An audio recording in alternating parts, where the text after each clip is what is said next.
Hello student. We have learned few more questions from the descriptive type.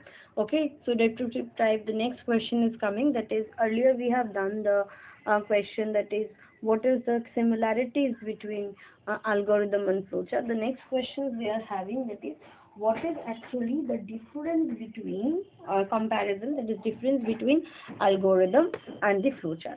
Okay, so like similarities is there, also dissimilarities is there. The approaching one or representations one also, we are having some differentiations. Okay, so what are those differentiations we are having? First, in flowchart. So flowchart is nothing but a block by block information of diagrammatic representing the data flow. So you have understand, it is basically the flowchart is a diagrammatic representation. And if you are asking about the algorithm, it is a step by step instruction representing the process of any solution. So it is a step by step approach of solving a problem. Okay, next is under a flowchart, what is there? It is a pictorial representation of a process, pictorial or diagrammatical, this is the same. So in case of algorithm, it is nothing but a step by step analysis. If you writing each step, so step 1 do that, after completion of step 2 you have to move to step 1, then step 2, step 3, in this way. So we are actually dividing our process or total job into number of or numerous number of steps to get a perfect solution.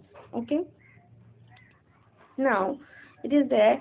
The solutions are shown in graphical format, like we have to draw the different shapes, that each shape is represent some properties. Using that we have to represent our in flowchart. But in case of algorithm, the solution that we have derived is how we have come to the solution, that we can write in language.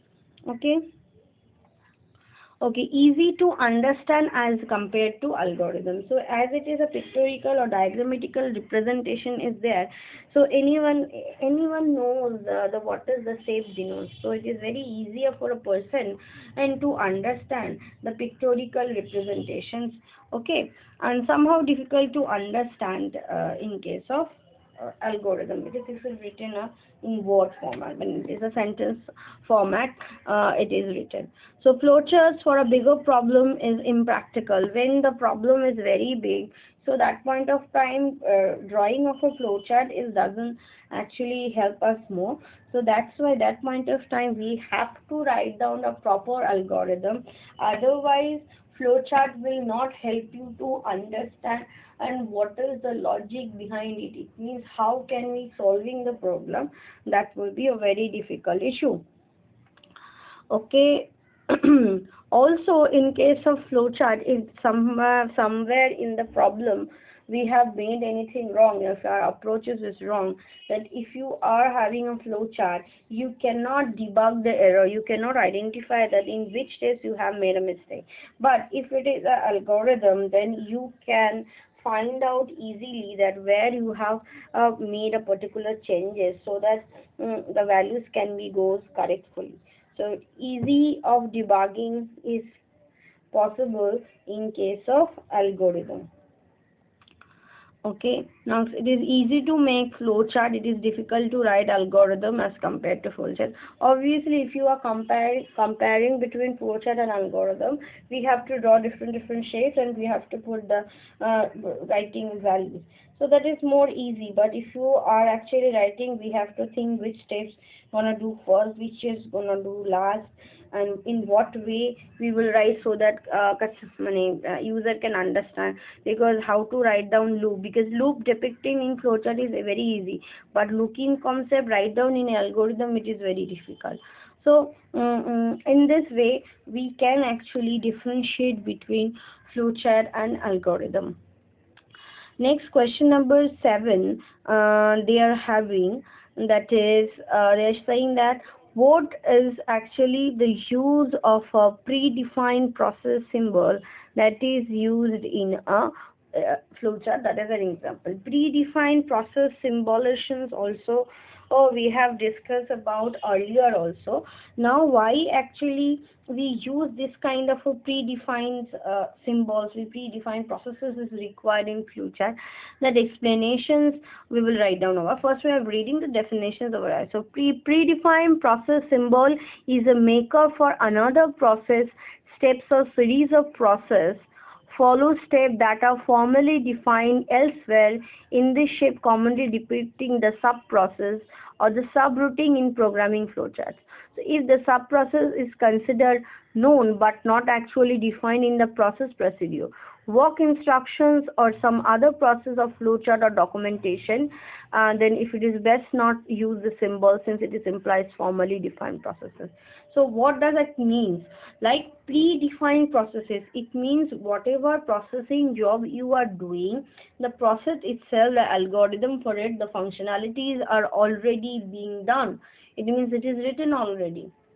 Now you, whenever you want, you can reuse it. But if nothing is predefined, if a process that you are writing, it is not already written anywhere else, then you don't go for choosing this particular symbol. Predefined processes or the predefined subroutines is nothing but when we have written the function definition, what should be done by the function properly, then you can use it by calling the function or by passing the value, by calling the function and passing the value in it. So automatically it will go to this particular definition and do the job and come back. So that is why actually we are required the predefined and processes are symbols. So symbols is nothing but using a symbolic representations only we are actually showing it. So thus there is a warning also they have given also here, that if you don't know, that is actually if it is considered known but if it's not actually defined in a process procedure, so if it is not already described, meaning descriptions is already not given, then what you have to do, it is better, the process is some other flowchart or documentation, then it is best not to use the symbol since it implies the formally defined process. So if in your flowchart this definitions of this particular function is has not been defined, it means not been written somewhere else, then don't try to use it, because it is implies that this symbols is implies that you have already written in this code. But in this particular flowchart, if you have not used it once, then you cannot reuse it, because you have written some another functions and that one you are calling for this one, it's not possible. You have to define it at it first. Whenever your definition is that during that flowchart you are drawing, you can call it, which means you can reuse. But you have designed for number one flowchart and now you are calling for number two flowchart, that's not gonna be happening. So that's why they have given the warning, don't use it if it is not and defined for a particular flowchart. Predefined doesn't mean that one time you describe and several times you use, but you describe in one flowchart, and if in future during the flowchart you require, then you can access it. Okay, I hope this clear to you. Thank you, student. I'm ending my lecture over here.